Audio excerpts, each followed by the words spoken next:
derrama sobre o teu coração essa noite. Doce Espírito de Deus. Aqui está um povo que clama o teu nome, que te aguarda.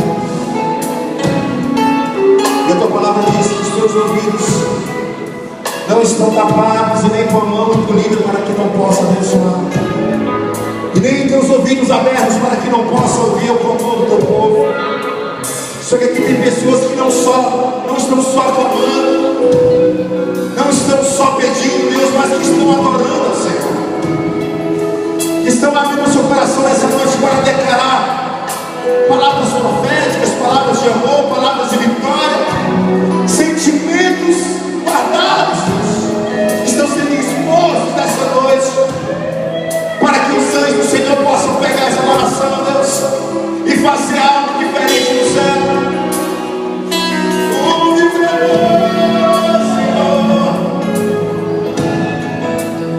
Ouve o clamor do segredo. Ouve o clamor do cansado. Ouve aquele que está abrindo o seu coração, os seus sentimentos expondo, Senhor, até Deus, a última instância, Senhor, até a última tentativa. Ah, Deus, tem pessoas aqui, meu Deus,